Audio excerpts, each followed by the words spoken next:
ਲਓ ਜੀ ਇਸ ਟਾਈਮ ਅਸੀਂ ਬੈਠੇ ਆ ਅੰਜਮ ਗਿੱਲ ਸਾਹਿਬ ਬੈਨ, ਨਾਸਿਰ ਢਿੱਲੋਂ ਸਾਹਿਬ ਬੈਨ, ਸਮੀ ਸਾਹਿਬ ਬੈਨ। ਇੰਟਰਵਿਊ ਤੋਂ ਪਹਿਲਾਂ ਮੈਂ ਕਾਫੀ ਪੀਣਾ ਚਾਹੁੰਦਾ, ਰੋਜ਼ਾ ਖੁੱਲ ਗਿਆ ਹੁਣ ਇਹ ਵੀ ਦੱਸ ਦਵਾਂ ਨਾਲ ਆ ਜਾਂਦਾ ਬਾਅਦ ਇਤਰਾਜ਼ ਆ ਜਾਂਦਾ ਵੀ ਰੋਜ਼ੇ ਤੋਂ ਪਹਿਲਾਂ ਰੋਜ਼ਾ ਖੋਲ ਲਿਆ। ਅਸੀਂ ਟਾਈਮ ਵੇਖਾਂਗੇ ਔਰ ਦੱਸਾਂਗੇ ਟਾਈਮ ਕੀ ਹੈ ਤੇ ਅਗਲੀ ਗੱਲ ਫਿਰ ਟਾਈਮ ਦੇਖਣਾ ਨਹੀਂ ਕਾਫੀ। ਅੱਛਾ ਜੀ, ਗੱਲਬਾਤ ਕਰ ਰਹੇ ਸੀ ਅਮਰੀਕ ਸਿੰਘ ਤੇ ਮਨਪ੍ਰੀਤ ਬੈਨ ਜੀ ਹੋਰਾਂ ਦੇ ਨਾਲ ਅੰਜਮ ਕਰ ਰਹੇ ਸੀ ਤੇ ਯਾਦ ਆਇਆ ਕਿ ਐਸਾ ਵੀ ਬੰਦਾ ਹੈ ਜਿਹੜਾ ਸਾਡੇ ਵਿਚਕਾਰ ਨਹੀਂ ਹੈ, ਲੇਕਿਨ ਅੱਜ ਵੀ ਲੋਕ ਉਸ ਨੂੰ ਲੈਂਦੇ ਔਰ ਚੜ੍ਹਦੇ ਪੰਜਾਬ ਦੇ ਅੰਦਰ ਯਾਦ ਕਰਦੇ।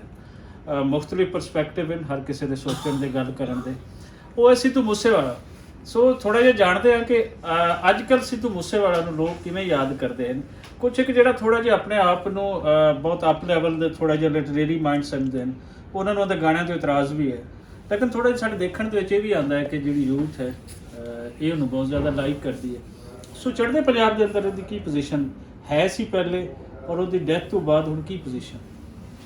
ਚੜ੍ਹਦੇ ਪੰਜਾਬ 'ਚ ਪਹਿਲਾਂ ਵੀ ਬਹੁਤ ਸੁਣਿਆ ਜਾਂਦਾ ਸੀ, ਪਰ ਉਹਦੀ ਡੈਥ ਤੋਂ ਬਾਅਦ 'ਚ ਜਿਹੜਾ ਮਹਾਂਦਰਾ ਬਦਲਿਆ ਨਾ, ਉਹਦੇ ਨਾਲ ਮੈਨੂੰ ਲੱਗਦਾ ਵੀ ਵਰਲਡ ਲੈਵਲ ਤੇ ਹੀ ਉਹ ਬੰਦਾ ਛਾ ਗਿਆ ਫਿਰ ਦੁਬਾਰਾ। ਜਿਹੜੇ ਨਹੀਂ ਵੀ ਸੁਣਦੇ ਸੀ ਨਾ ਉਹ ਵੀ ਸੁਣ, ਕਿਉਂਕਿ ਮੈਂ ਹੌਨੈਸਟਲੀ ਦੱਸ ਰਿਹਾ, ਮੈਂ ਪਹਿਲਾਂ ਉਹਨੂੰ ਇੰਨਾ ਨਿੱਠ ਕੇ ਨਹੀਂ ਸੀ ਸੁਣਿਆ, ਪਰ ਉਹਦੀ ਮੌਤ ਤੋਂ ਬਾਅਦ ਮੇਰੀ ਗੱਡੀ 'ਚ ਹਮੇਸ਼ਾ ਮੂਸੇ ਵਾਲਾ ਹੀ ਚੱਲਿਆ ਹੁਣ ਤੱਕ।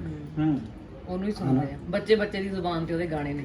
ਉਹ ਮਤਲਬ ਤੁਸੀਂ ਕਿ ਉਹਨਾਂ ਦੇ ਨਾਲ ਕੰਮ ਵੀ ਕੀਤਾ ਸਾਂਝੇ ਤੌਰ ਤੇ, ਕੋਈ ਸੌਂਗ ਵਗੈਰਾ ਦਿੱਤਾ ਸੀ? ਨਹੀਂ, ਮਤਲਬ ਮੈਂ ਉਹਨਾਂ ਦੇ ਨਾਲ ਤੇ ਨਹੀਂ ਕੀਤਾ, ਪਰ ਮੇਰੀ ਆਵਾਜ਼ ਸੀ, ਕਿਉਂਕਿ ਪਹਿਲਾਂ ਮੈਂ ਨਿਊਜ਼ ਚੈਨਲ 'ਚ ਕੰਮ ਕਰਦੀ ਸੀ ਨਾ, ਉਦੋਂ ਇੱਕ ਵੌਇਸ ਓਵਰ ਕੀਤਾ ਸੀਗਾ ਤੇ ਉਹਦੇ ਅੱਗੇ ਜੋ ਲਾਈਨਾਂ ਸੀ ਕੁਝ ਉਹਨਾਂ ਨੇ ਆਪਣੇ ਗਾਣੇ 'ਚ ਲਈਆਂ ਸੀ। ਉਹ ਕਿਹੜੀਆਂ ਲਾਈਨਾਂ ਦੱਸੋ? ਹਾਂਜੀ, ਉਹ ਸੀਗੀਆਂ ਸਿੱਧੂ ਮੂਸੇਵਾਲਾ। ਨਹੀਂ ਉਸੇ ਐਕਸੀਡੈਂਟ ਦੂਸਰੇ ਬੋਲ ਕੇ ਦੱਸੋ ਠੀਕ ਹੈ। ਸਿੱਧੂ ਮੂਸੇਵਾਲਾ ਪੁਲਿਸ ਦੇ ਹੱਥ ਤਾਂ ਆਇਆ ਪਰ ਬਚ ਕੇ ਨਿਕਲ ਗਿਆ, ਪਰ ਜਾਂਦੇ ਜਾਂਦੇ ਪੁਲਿਸ ਨੂੰ ਹਥਿਆਰ ਵੀ ਦਿਖਾ ਗਿਆ। ਅੱਛਾ ਨਾਸਿਰ ਭਾਈ, ਇੱਥੇ ਆਪਣੇ ਦੇਖੀਏ ਤੇ ਸਿੱਧੂ ਮੂਸੇਵਾਲੇ ਦਾ, ਜੋ ਕਿ ਤੁਸੀਂ ਹਰ ਤਰ੍ਹਾਂ ਦੇ ਇੰਟਰਵਿਊਜ਼ ਕਰਦੇ ਹੋ, ਹਰ ਤਰ੍ਹਾਂ ਦੇ ਲੋਕਾਂ ਨਾਲ ਮਿਲਦੇ ਹੋ, ਮੇਰਾ ਕੰਟੈਂਟ ਥੋੜਾ ਜਿਹਾ ਸੀਰੀਅਸ ਹੀ ਹੁੰਦਾ ਵਾ, ਤੇ ਇੱਥੇ ਸਿੱਧੂ ਮੂਸੇਵਾਲੇ ਨੂੰ ਕਿਵੇਂ ਲੋਕਾਂ ਨੇ ਮਾਨਤਾ ਦਿੱਤੀ? ਮੈਨੂੰ ਲੱਗਦਾ ਹੈ ਵੀ ਉਧਰ ਦੀ ਜਿੰਨੀ ਆਡੀਅנס ਹੈ ਉਧਰ ਨਾਲ ਬਹੁਤੇ ਲੋਕ ਇੱਥੇ ਸੁਣਦੇ ਆ। ਹੁਣ ਇਹ ਨਾ ਸਾਡੇ ਇੱਥੇ ਬਣੀ ਆ, ਮਤਲਬ ਵੀ ਜਿਵੇਂ ਉਧਰਲੀ ਗੱਲ ਹੈ, ਜੇ ਉਧਰ ਪੰਜਾਬ ਦੀ ਗੱਲ ਕਰਦੇ ਆ, ਉਹ ਹਰ ਗਮ ਦੇ ਨਾਲ ਮੁਸਲਮਾਨਾਂ ਦਾ ਜਿਸ ਤਰ੍ਹਾਂ ਚਿਹਰਾ ਬਣਿਆ ਨਾ, ਉਹ ਹਰ ਨਾਂ ਦੇ ਨਾਲ ਖਾਨ ਜੋੜ ਦਿੰਦੇ ਆ, ਸਿਰ ਤੇ ਰੁਮਾਲ ਪਾ ਦਿੰਦੇ ਆ, ਉਹ ਸੁਰਮਾ ਅੱਖਾਂ 'ਚ, ਮਤਲਬ ਵੀ ਉਹ ਇੱਕ ਜਿਹਾ ਵਹਾਉਂਦੇ ਟੰਗ। ਇਸੇ ਤਰ੍ਹਾਂ ਹੀ ਇੱਧਰਲੀ ਗੱਲ ਕਰਦੇ, ਇੱਧਰ ਬੱਚਿਆਂ ਨੂੰ ਤਾਂ ਨਹੀਂ ਪਤਾ ਵੀ ਪੱਗ ਵਾਲਾ ਬੰਦਾ ਜਦੋਂ ਵੇਖਦੇ, ਤੁਸੀਂ ਵੇਖਦੇ, ਅਸੀਂ ਵੇਖਦੇ, ਪਿੰਡਾਂ ਜਾਈਦਾ, ਉਹਨਾਂ ਨੂੰ ਲੱਗਦਾ ਸਿੱਧੂ ਮੂਸੇ ਦਾ ਭਰਾ ਹੈ ਨਾ। ਹਾਂ, ਸਿੱਧੂ ਮੂਸੇ ਦਾ ਚਾਚਾ ਹੈ ਨਾ। ਤੁਹਾਨੂੰ ਵੀਡੀਓ 'ਚ ਵੇਖਿਆ ਸੀ। ਮੈਂ ਤੁਹਾਨੂੰ ਵੀਡੀਓ 'ਚ ਵੇਖਿਆ ਹੈ। ਮਤਲਬ ਵੀ ਉਹਨਾਂ ਨੂੰ ਲੱਗਦਾ ਵੀ ਇੱਕੋ ਜਿਹੀ ਗੱਲ ਹੈ, ਵੀ ਉਹ ਜਿੱਥੇ ਪਹਿਚਾਣ ਦੀ ਗੱਲ ਹੈ, ਵੀ ਗਾਣਿਆਂ ਦੀ ਤੇ ਇੱਕ ਸਾਈਡ ਤੇ ਗੱਲ ਕਰ ਦੋ ਨਾ, ਉਹਦੀ ਵਜ੍ਹਾ ਦੇ ਨਾਲ ਪੰਜਾਬੀ ਦੇ ਨਾਲ ਬਹੁਤ ਲੋਕ ਜਿਹੜੇ ਬੱਚੇ ਅਗਲੇ, ਸਾਡੀ ਅਗਲੀ ਯੂਥ ਜਿਹੜੀ ਜੁੜੀ ਹੈ ਪੰਜਾਬੀ ਗਾਣਿਆਂ ਦੇ ਨਾਲ ਬਹੁਤ ਜੁੜੀ ਹੈ। ਜਦੋਂ ਪੰਜਾਬੀ ਗਾਣਿਆਂ ਨਾਲ ਜੁੜੀ ਆ, ਆਟੋਮੈਟਿਕਲੀ ਪੰਜਾਬੀ ਜ਼ੁਬਾਨ ਦੇ ਨਾਲ ਵੀ ਜੁੜੀ ਹੈ। ਸੋ ਇਹ ਬੜਾ ਵੱਡੀ ਕੰਟਰੀਬਿਊਸ਼ਨ ਆ ਉਹਦੀ, ਸਿੱਧੂ ਦੀ ਵੱਡਾ ਉਹਦਾ ਇਹੀ ਮੈਂ ਕੰਟਰੀਬਿਊਸ਼ਨ ਤਾਂ ਵੀ ਸੀ ਨਾ, ਉਹ ਮਾਡਰਨਿਜ਼ਮ ਨੂੰ ਪੰਜਾਬੀ ਭਾਸ਼ਾ ਦੇ ਵਿੱਚ ਲਿਆ ਕੇ ਪ੍ਰੈਜ਼ੈਂਟ ਕਰ ਰਿਹਾ ਸੀ। ਇਹ ਗੱਲ ਜਿਸ ਤਰ੍ਹਾਂ ਇਹੀ ਗੱਲ ਅਸੀਂ ਅੱਗੇ ਕਰ ਰਹੇ ਸੀ ਨਾ, ਕਿ ਮਤਲਬ ਵੀ ਬੇਸ਼ੱਕ ਗਾਣੇ ਜਿਵੇਂ ਦੇ ਮਰਜ਼ੀ ਹੈ, ਕੋਈ ਚੰਗਾ ਸਮਝਦਾ ਹੈ, ਕੋਈ ਮਾੜਾ ਸਮਝਦਾ ਹੈ, ਲੇਕਿਨ ਉਹਦੇ ਨਾਲ ਲਹਿੰਦੇ ਪੰਜਾਬ ਦੇ ਵਿੱਚ ਇਹ ਫਰਕ ਪਿਆ ਕਿ ਜਿਹੜੇ ਯੂਥ ਹੈ, ਜਿਹੜੇ ਅੱਜ ਕੱਲ੍ਹ ਦੇ ਯੰਗ ਮੁੰਡੇ ਨੇ, ਉਹ ਇਹ ਆਪਣੇ ਆਪ ਨੂੰ ਕਹਿਣ ਲੱਗ ਪਏ ਨੇ ਉਰਦੂ ਤੋਂ ਹੁਣ ਕਿ ਅਸੀਂ ਪੰਜਾਬੀ ਹਾਂ। ਇਹ ਚੀਜ਼ ਦਾ ਬਹੁਤ ਜਿਹੜਾ ਫਰਕ ਹੈ। ਇੰਟਰਵਿਊ ਚੱਲਦੇ ਜੀ ਭਾਜੀ, ਕਾਫੀ ਹੈ, ਕਹਿ ਦਿਓ ਮੇਰੀ ਬੇਸ਼ੱਕ ਰੋਜ਼ ਦਾ ਟਾਈਮ ਨਹੀਂ ਹੋਇਆ। ਸਮੀ ਵੀ ਹਨ, ਅਸੀਂ ਸਮੀ ਜੱਟ ਸਿੱਧੂ ਮੂਸੇਵਾਲੇ ਨੇ ਕੋਈ 2-4 ਲਾਈਨ ਉਸੇ ਹੀ ਸਟਾਈਲ ਆਣ ਦਿਓ, ਇਸ ਤੋਂ ਪਹਿਲੇ ਕਿ ਤਾਰੀ ਹੋ ਜਾਵੇ, ਆਣ ਦਿਓ।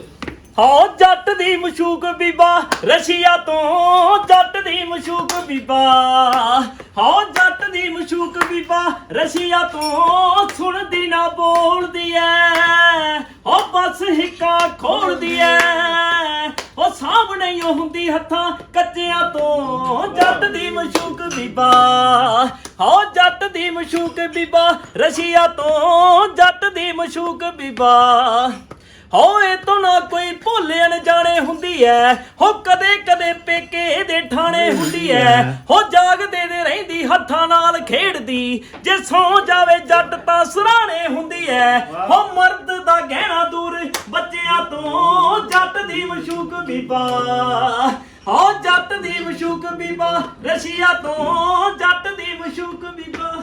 ਵਾਹ ਵਾਹ। ਇਹਨੇ ਮੋਟਰਵੇ ਇੱਥੇ ਰਿਆਜ਼ ਕਰਦਾ ਆ ਨਾ ਇੱਥੇ ਰਿਆਜ਼ ਵਾਲਾ ਹੋ ਗਿਆ ਇੱਕ ਹੁਣ ਅੰਜਮ ਸਾਹਿਬ ਵੀ ਸਾਨੂੰ ਜ਼ਰੂਰ ਸੁਣਾਉਣਗੇ ਅੰਜਮ ਨਹੀਂ ਯਾਰ ਸਾਹਿਬ ਮੈਂ ਛੱਡ ਥੋੜ੍ਹਾ ਦਿੰਦਾ ਇਸ ਤੋਂ ਪਹਿਲੇ ਕਿ ਤੂੰ ਛੱਡੀ ਮੈਂ ਬਹੁਤ ਚਿਰ ਦਾ ਰਹਿਣ ਦੇ ਉੱਤੇ ਇੰਨੇ ਮੇਰੇ ਤੋਂ ਆਇਆ ਨਹੀਂ ਕੁਝ ਸੁਣਾ ਦੇ। ਇਸੇ ਬੰਦੇ ਨੇ ਮੇਰੇ ਤੋਂ ਸੌ ਲਈ ਆ ਵੀ ਤੂੰ ਗਾਉਣਾ ਛੱਡ ਦੇ ਮੈਂ ਮੈਨੂੰ ਸੁਣਾ ਅੱਛਾ ਇਸ ਕਰਕੇ ਮੈਂ ਚਾਹੁੰਦਾ ਇਹਨੇ ਸੌ ਲਈ ਉਹ ਮੇਰੇ ਆਪ ਹੀ ਸੌ ਤੋਂ ਮੈਂ ਗੱਲ ਸੁਣ ਨਹੀਂ ਮੈਂ ਨਹੀਂ ਮੈਂ ਇਹ ਗੱਲ ਚਾਹੁੰਦਾ ਨਾ ਵੀ ਜਿਹੜੀ ਕੋਈ ਕਸਰ ਹੈਗੀ ਆਡੀਅנס ਪੂਰੀ ਕਰ ਦੇ